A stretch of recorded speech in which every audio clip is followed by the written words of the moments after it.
காரணம் இல்லாத சாபங்கள். அப்படி என்றால் என்ன? உங்கள் தரப்பில் தவறு இருக்காது, ஆனால் உங்களை சபிப்பார்கள், அது தங்காது. ஆனால் உங்கள் தரப்பில் தவறு இருந்து அவர்கள் சபித்தால் அது தங்கும். நீதிமொழிகள் 26:2. காரணம் இல்லாமல் இடுகிற சாபம் தங்காது. தேவன் நமக்கு ஒரு கட்டளை கொடுத்திருக்கிறார். அது என்ன என்பது நாம் பார்க்கிறோம். ரோமருக்கு எழுதின நிருபம் 12ஆம் அதிகாரத்தில் அப்போஸ்தலனாகிய பவுல் என்ன சொல்கிறார்? உங்களை துன்பப்படுத்துகிறவர்களை ஆசீர்வாதிங்கள், ஆசீர்வாதிக்க வேண்டியது என்று சபியாதிருங்கள். நாம் சபிக்க கூடாது. சபிப்பதற்கு தேவன் நம்மை அழைக்கவில்லை, ஆசீர்வாதிக்கும்படிதான் தேவன் அழைத்திருக்கிறார். 2 சாபங்கள் உண்டு. ஒன்று, நாம் மற்றவர்களை சபிக்கும் போது நம் மீது சாபம் வருகிறது, அவர்கள் மீது சாபம் வருகிறது. ஏனென்றால் உன்னை சபிக்கிறவர்களை நான் சபிப்பேன். ஆபிரகாமுக்கு தேவன் கொடுத்த வார்த்தை என்ன? வாக்குத்தத்தம் என்ன? உன்னை ஆசீர்வாதிக்கிறவர்களை நான் ஆசீர்வாதிப்பேன், உன்னை சபிக்கிறவர்களை நான் சபிப்பேன். நீங்கள் ஒரு மனிதனை சபிக்கும் போது கர்த்தர் உங்களை சபிக்கிறார். எப்படி பெறுதலாம்? இது ஆபிரகாமுக்கு பண்ணின வாக்குத்தத்தம். இது கடைசி வரைக்கும் இருக்கும், இந்த உலகத்தின் முடிவு வரைக்கும் இருக்கும். ஆபிரகாமுக்கு தேவன் பண்ணின வாக்குத்தத்தம் கண்டிப்பாக இந்த உலகத்தின் முடிவு வரை அது நிறைவேறிக்கொண்டேதான் இருக்கும். இயேசு கிறிஸ்து வந்த நோக்கம் வேற. இயேசு கிறிஸ்துனுடைய வந்த நோக்கம் உலகத்தினுடைய பாவத்தை சுமந்து தீர்ப்பதற்காக, ரட்சிப்பதற்காக. அவருடைய வேலை முடிந்தது. ஜனங்களை பாவத்திலிருந்து மீட்டு கொண்டார். அவருடைய வேலை முடிந்தது. இப்போது தேவனுடைய வேலை தான் நடக்கிறது. கர்த்தர் தம்முடைய காரியத்தை கிறிஸ்து இயேசுவின் மூலமாக நிறைவேற்றுகிறார். இது நியாயப்பிரமாணம் கிடையாது. ஆதியாகமத்திலே 12ஆம் அதிகாரத்திலே கர்த்தர் சொன்னது நியாயப்பிரமாணம் கிடையாது, அது வாக்குத்தத்தம். உன்னை சபிக்கிறவர்களை நான் சபிப்பேன், உன்னை ஆசீர்வதிக்கிறவர்களை ஆசீர்வதிப்பேன். அப்போஸ்தலனாகிய பவுல் சொல்கிறார் ரோமர் எழுதின நிருபத்தில் 12ஆம் அதிகாரம் 14வது வசனத்தில், உங்களை துன்படுத்துகிறவர்களை ஆசீர்வாதிங்கள், ஆசீர்வாதிக்க வேண்டியது என்று சபியாதிருங்கள். ஏன் அப்படி சொன்னார் என்றால், யாக்கோபு எழுதின நிருபம் 3ஆம் அதிகாரம் 8வது வசனம், நாவை அடக்க ஒரு மனுஷனாலும் கூடாது, அது அடங்காத பொல்லாக்குள்ளதும் சாவுக்கேதுவான விஷம் நிறைந்ததுமாயிருக்கிறது. அதனாலே நாம் பிதாவாகிய தேவனை துதிக்கிறோம், அவனுடைய சாயலின்படி உண்டாக்கப்பட்ட மனுஷனையும் அதனாலே சபிக்கிறோம். துதித்தலும் சபித்தலும் ஒரே வாயிலிருந்து புறப்படுகிறது. என் சகோதரரே, எப்படி இருக்கலாகாதே. 1 பேதுரு 3ஆம் அதிகாரம் 9வது வசனம், தீமைக்கு தீமை செய்யாமல் உதாசனத்திற்கு உதாசனம் சரி கட்டாமல் அதற்கு பதிலாக ஆசீர்வாதத்தை சுதந்திரித்துக் கொள்ளும்படி அழைக்கப்பட்டு இருக்கிறீர்கள் என்று அறிந்து ஆசீர்வாதிங்கள். எந்த ஒரு மனிதனையும் நாம் சபிக்கவே கூடாது. கெட்ட வார்த்தைகள் கூட சாபம்தான். தேவனுடைய சாயலாக சிருஷ்டிக்கப்பட்ட மனிதனை கிறிஸ்தவர்களாகிய நீங்களும் நானும் சபிக்கவே கூடாது. நம்மை அழைத்தது எதற்காக தேவன் தெரியுமா? இங்க பேதுரு சொல்லுகிறார் பார், நீங்கள் ஆசீர்வாதத்தை சுதந்திரித்துக் கொள்ளும்படி அழைக்கப்பட்டு இருக்கிறீர்கள் என்று எண்ணி மற்றவர்களை ஆசீர்வாதிங்கள். மற்றவர்களை ஆசீர்வாதிக்கும்படி தேவன் நம்மை ஆசீர்வாதித்து இருக்கிறார். சபிப்பதற்காக தேவன் நம்மை அழைக்கவில்லை. சாபம் பலவிதமாக இருக்கிறது, இது கிறிஸ்தவர்களுக்கு புரிவதில்லை. சாபம் என்றால் பிசாசன் இடத்திலிருந்து வருகிறது. பிசாசு சபிக்க முடியாது, பிசாசு சாபத்தில் இருக்கிறான். பிசாசு சபிக்கப்பட்டவன், அவன் சபிப்பதற்கு அவனுக்கு உரிமை இல்லை, அவனுக்கு அந்த அதிகாரம் கிடையாது. அவனே சாபத்தில் இருக்கிறான். தேவனுடைய சாயலாக சிருஷ்டிக்கப்பட்ட மனிதனை நீங்கள் சபித்தால் தேவனுடைய சாபம் உங்கள் மீது வரும். இது ஆபிரகாமுக்கு பண்ணின உடன்படிக்கை. உன்னை சபிக்கிறவர்களை நான் சபிப்பேன். அப்ப நீங்கள் யாரை சபிக்கிறீர்களோ அப்போது கர்த்தர் உங்களை சபிக்கிறார். நீங்கள் யாரை ஆசீர்வதிக்கிறீர்களோ கர்த்தர் உங்களை ஆசீர்வதிக்கிறார். இதுதான் வாக்குத்தத்தம். நம் ஆசீர்வாதத்தை சுதந்திரித்துக் கொள்ளும்படிக்கு தான் தேவன் நம்மை அழைத்திருக்கிறார். அதை அறிந்து மற்றவர்கள் ஆசீர்வாதி என்று பேதுரு சொல்லுகிறார். யாக்கோபு என்ன சொல்லுகிறார்? தேவனுடைய சாயலாக சிருஷ்டிக்கப்பட்ட மனிதனை என்ன செய்யணும்? சபிக்கிறீர்கள், அதே நாவினால தேவனை துதிக்கிறீர்கள். ஒரே வாயிலிருந்து தித்திப்பு கசப்பும் சபித்தலும் துதித்தலும் புறப்பட்டு வருமா? வரக்கூடாது. இப்படி இருக்கலாகாதே என்று யாக்கோபு சொல்கிறார். சர்பத்தை போல இரு நாவு இருக்கக்கூடாது. ஊழியருக்கு, தேவனுடைய பிள்ளைகளுக்கு இரு நாவு இருக்கவே கூடாது. சபிப்பது துதிப்பது இப்படி இருக்கவே கூடாது. நம்முடைய நாவில் தேவன் ஜீவனை வைத்திருக்கிறார். இப்போது சரி, நம்மை காயப்படுத்தினாலும் சரி, அடித்து கொன்று போட்டாலும் சரி, அவர்களை நாம் மன்னிக்க வேண்டும். அதுதான் தேவன் விரும்புகிறார். ஸ்தேவானை கல்லெறிந்து கொள்ளுகிறார்கள், அவர் சபிக்கவில்லை.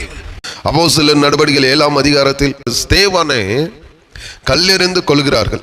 அப்போது அவர் எப்படி ஜெபிக்கிறார் என்றால், நகரத்துக்கு புறம்பே தள்ளி அவனை கல்லெறிந்தார்கள். சாட்சிக்காரர் தங்கள் வஸ்திரங்களை கலற்றி சவுல் எண்ணப்பட்ட ஒரு வாலிபனுடைய பாதத்திற்கு அருகே வைத்தார்கள். ஆண்டவரை நோக்கி ஸ்தேவான் ஜெபிக்கும் போது எல்லோரும் என்ன செய்றாங்க? கல்லெறிந்து அவனை கொன்று போடுகிறார்கள். அந்த உயிர் போற சமயத்தில் அவனோ முழங்கால் படியிட்டு, ஆண்டவரே, இவர்கள் மீது இந்த பாவத்தை சுமத்தாதிரும் என்று மிகுந்த சத்தமிட்டு சொன்னான். இப்படி சொல்லி நித்திரை அடைந்தான். இன்றைக்கு கிறிஸ்தவர்களுக்கு எவ்வளவு கோபம் வருது தெரியுமா? சர்ச்சை யாராவது இடித்துட்டா, சர்ச்சை கூட்டங்களை தடை செய்தால் அவளுக்கு விரோதமாக கேஸ் நடத்துவது, போலீஸ் ஸ்டேஷனுக்கு போவது, வக்கீலை தேடுவது, இதெல்லாம் மாம்சத்துக்குரியது. இது உலக சட்டம், இது உலகத்தாருக்கு கொடுக்கப்பட்ட சட்டம். ஆனால் உங்களுக்கும் எனக்கும் கொடுக்கப்பட்ட சட்டம் என்ன தெரியுமா? உங்களை துன்படுத்துகிறவர்களையும், உங்களை பகைக்கிறவர்களையும், உங்களை நிந்திக்கிறவர்களையும் நன்மை செய்யணும், அவளுக்கு ஜெபிக்கும்படி தான் கர்த்தர் சொல்லியிருக்காரே தவிர கோர்ட்டுக்கு செல், போலீஸ் ஸ்டேஷனுக்கு செல் என்று இயேசு சொல்லவில்லை. சபை கர்த்தருடையது, அது கர்த்தர் பார்த்துக் கொள்வார். நீங்கள் யுத்தம் செய்வதனால்தான் கர்த்தர் யுத்தம் செய்யவில்லை. உங்களையும் என்னையும் சபிப்பதற்காக கர்த்தர் அழைக்கவில்லை.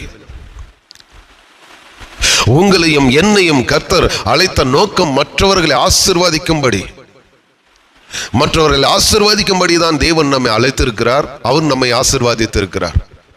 ஆபிரகாமுக்கு அதுதான் வாக்குத்தத்தம். உன்னை ஆசீர்வதிக்கிறவர்களை ஆசீர்வதிப்பேன், உன்னை சபிப்பை நான் சபிப்பேன். தேவனுடைய சாயலாக சிருஷ்டிக்கப்பட்ட மனிதனை நீங்கள் சபித்தால் கர்த்தருடைய சாபம் உங்கள் மீது வரும். சாபம் எங்கிருந்து வந்தது? முதலாவது கர்த்தரிடத்திலிருந்து தான் வரும். முதல் சாபம் ஏதேன் தோட்டத்தில் ஆரம்பமானது. அது நியாயப்பிரமாணம் கிடையாது, நியாயப்பிரமாணம் ஒதுக்கக்கூடாது. ஆனால் சாபங்கள் எப்படி வருகிறது என்பதை நமக்கு நியாயப்பிரமாணம் கற்றுக் கொடுக்கிறது. 27ஆம் அதிகாரத்தில் 12 சாபங்களை மோசே சொல்லுகிறார் இஸ்ரேல் ஜனங்களுக்கு. பாருங்கள், யார் யார் சபிக்கப்பட்டு இருப்பார்கள் என்றால், இந்த காரியத்தில் இன்றைக்கு கிறிஸ்தவர்கள் நினைக்கிறார்கள், நான் கிறிஸ்துவுக்குள்ளே இருக்கிறேன், நான் ஆசீர்வதிக்கப்பட்டவன். உண்மைதான், கிறிஸ்துவுக்குள்ள இருக்கிற உண்மைதான், நீங்கள் ஆசீர்வதிக்கப்பட்டவர்கள் தான். ஆனால் இந்த தாயின் தகப்பனை கனம் பண்ணாமல் நிந்தித்தால் சாபம் வருமா வராதா? விக்கிருக்கு ஆராதனை செய்கிறவன் சபிக்கப்பட்டு இருக்க கடவான். இரண்டாவது, தாய் தகப்பனை தூசிக்கிறவன் சபிக்கப்பட்டு இருக்க கடவான். பிறனுடைய எல்லையை ஒற்றி போடுகிறவன், பிறனுடைய நிலத்தை ஒற்றி, எல்லையில அவனுடைய நிலத்துல ஒற்றி வரப்பு போடுவது, அப்படிப்பட்டவர்களை சபிக்கப்பட்டு இருப்பார்கள் என்று சொல்லப்பட்டிருக்கு. அடுத்தது, குருடனை வழி தப்பி செய்கிறவர்கள், அப்படி என்றால் சத்தியத்தை அறியாதவர்களை தவறான வழியில நடத்துகிறவர்கள் மீது சாபம் வரும். நமக்கு நியாயப்பிரமாணம் சாபம் எப்படி வருகிறது என்பதை கற்றுக் கொடுக்கிறது. நம் நியாயப்பிரமாணத்துக்கு கீழே இல்லை, நம் கிருபைக்கு கீழ்பட்டு இருக்கிறோம், உண்மை. ஆனால் இதுவும் இப்போது கிறிஸ்தவர்களுக்கு தேவை. அநேக தேவனுடைய பிள்ளைகள் தாய் தகப்பனை தூசிக்கிறார்கள், நிந்திக்கிறார்கள். அவர்கள் வாழ்க்கை சமாதானமே இல்லை. என்னை எடுத்துக்கொள்ளுங்கள், மற்றவர்களை வேண்டாம். என் தாய் தகப்பனைய பயங்கரமாக நான் சபித்தேன், கெட்ட வார்த்தைகள். எப்போது? ஆண்டவர் அறியாத போதே.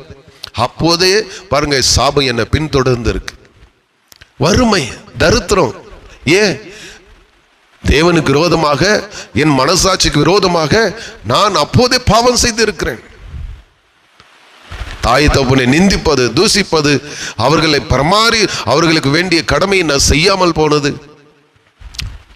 அதெல்லாம் எப்போது நான் அறிந்து கொண்டேன் என்றால், இந்த வேதத்தை நான் படிக்கும் போது தான் அறிந்து கொண்டேன். அதற்கு பிறகு என்னுடைய தாயார் என் தகப்பனையும் நான் கனம் பண்ண ஆரம்பித்தேன்.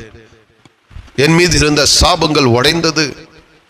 இன்றைக்கு உங்கள் முன்பாக நிற்கிறேனே உயிரோடு, காரணம் நான் என் தாயையும் என் தகப்பனையும் கனப்படுத்தினேன். நான் இயேசு கிறிஸ்துவை ஏற்றுக்கொண்ட பிறகு நான் எந்த அளவுக்கு என் தாய்க்கும் என் தகப்பனுக்கு துரோகம் செய்திருக்கிறேன், அநியாயம் செய்திருக்கிறேன், அவர்களை சபித்திருக்கிறேன், நிந்தித்திருக்கிறேன் என்பதை அறிந்து கொண்டேன் இந்த நியாயப்பிரமாணத்தில். இதை நான் அறிக்கையிடும் பொழுது அப்போது எனக்குள்ளிருந்து சாபம் உடைந்து ரத்தமாக கட்டி கட்டியாக வாயிலிருந்து ரத்தம் வருகிறது. 3 மாதம் அப்படி இருந்தது. 1 நாள் 2 நாள் கிடையாது, 3 மாதங்கள் தொடர்ந்து என் வாயிலிருந்து ரத்தம் வந்து கொண்டே இருந்தது. அதுதான் சாபம். அடுத்தது 4வது, பரதேசிகளையும் விதவிகளையும் விதவிகளுடைய பிள்ளைகளையும் நியாயத்தை, அவர்களுடைய நியாயத்தை புரட்டுகிறவர்கள் சபிக்கப்பட்டு இருக்க கடவார்கள் என்று நியாயப்பிரமாணத்தில் கர்த்தர் சொல்லி இருக்கிறார். இது மோசே சொல்லல, மோசேவுக்கு கர்த்தர் சொன்னார், மோசே ஜனங்களுக்கு சொல்கிறார். பழைய ஏற்பாடு கர்த்தர் பேசின வார்த்தைகள் நிகாரிக்க முடியாது.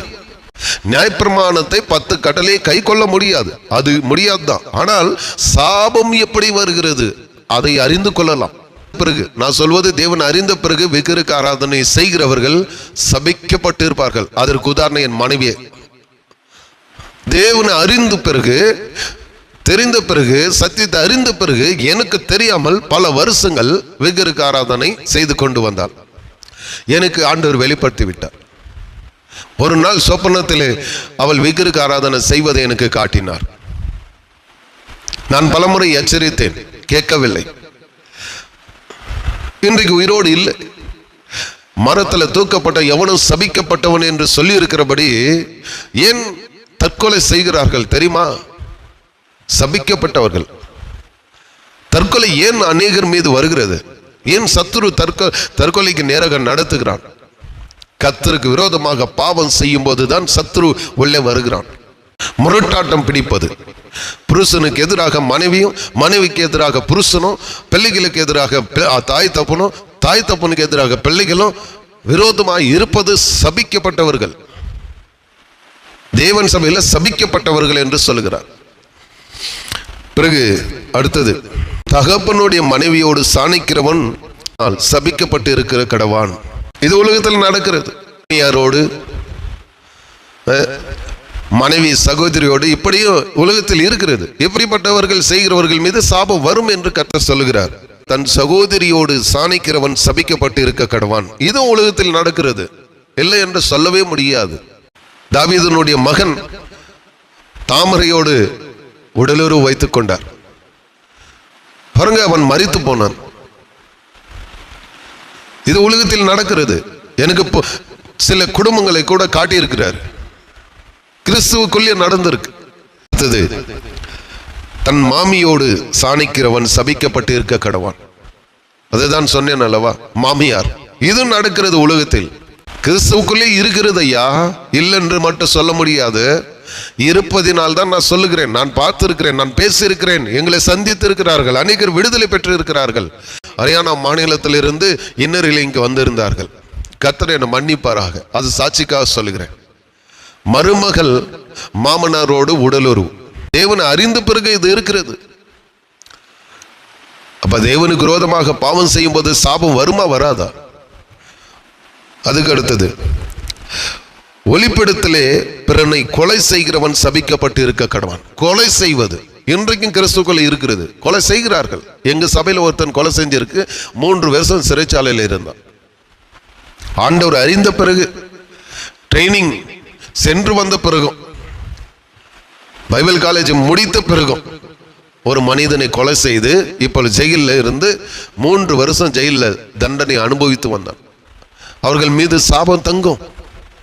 ரத்தம் எந்த மனுஷனால சிந்தப்படுகிறதோ அது கர்த்தர் ரத்த பலி வாங்கி ஆகுவார். அது வாக்குத்தத்தம், உடன்படிக்கை. அது மீற முடியாது. கர்த்தர் அதை கண்டிப்பாக செய்வார். ஒரு மனுஷனுடைய ரத்தம் சிந்தப்படும் என்றால் நிச்சயமாக கர்த்தர் நிறைவேற்றுவார். அதுக்கு உதாரணம் என்னுடைய தாயார். எப்படி என்று நான் சொல்லுகிறேன், அது யாருக்கு இது வரைக்கும் நான் சொல்லவில்லை. என்னுடைய அம்மாவுக்கு பெரியவங்க.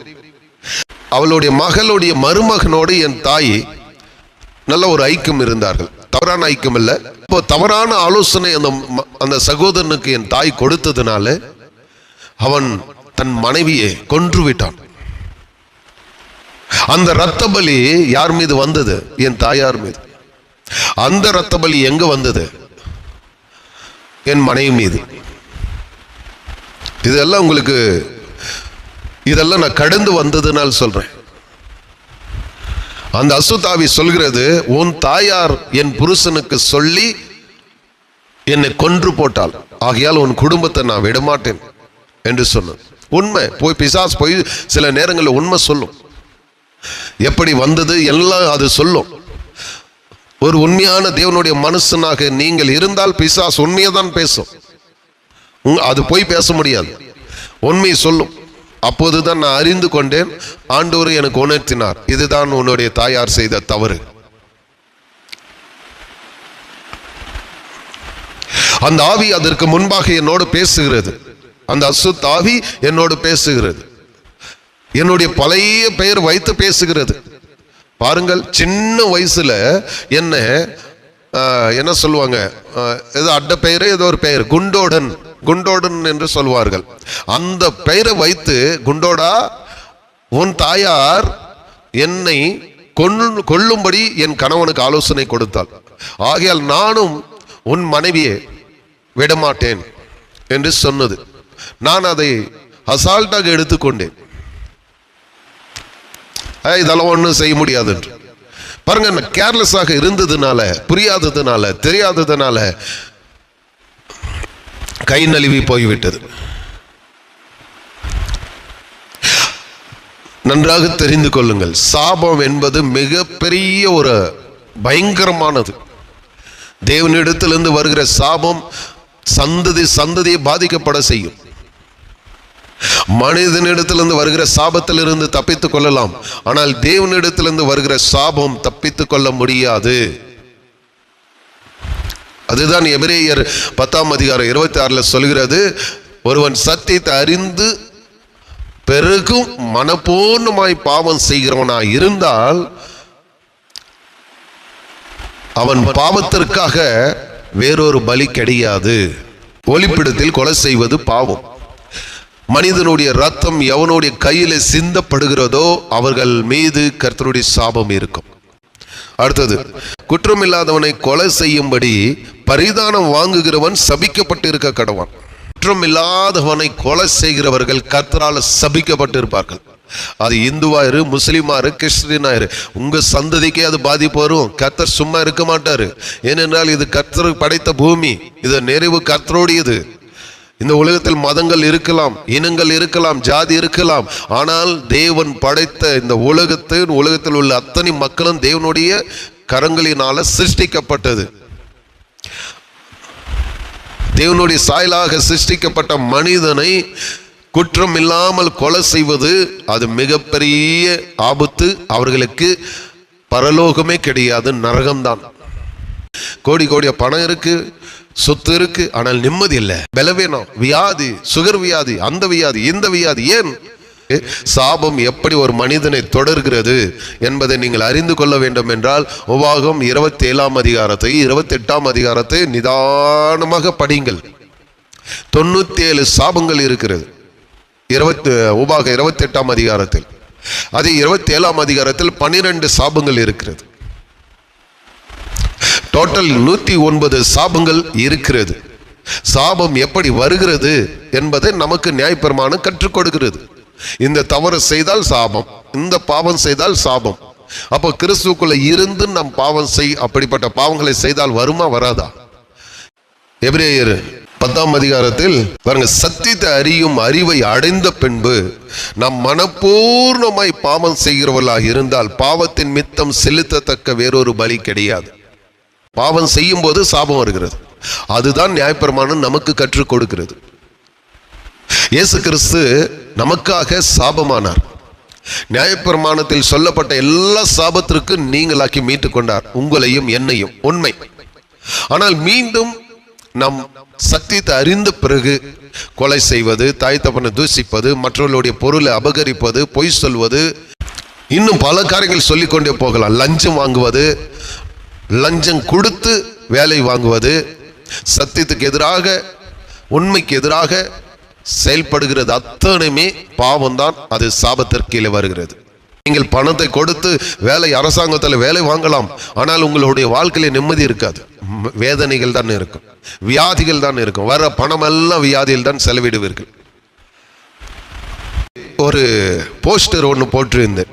அந்த போஸ்டர்ல நான் 2 தலைப்புல நான் போட்டிருந்தேன். மருத்துவர் இடத்தில் செல்லும் போது நீங்கள் வெறும் கையோட செல்வீர்களா? இல்லை, ஏதாவது அங்க பணம் தேவை, பீஸ் கட்ட வேண்டும், மாத்திரை மருந்து வாங்க வேண்டும், பணத்தை கொண்டு செல்ல வேண்டும் அல்லவா?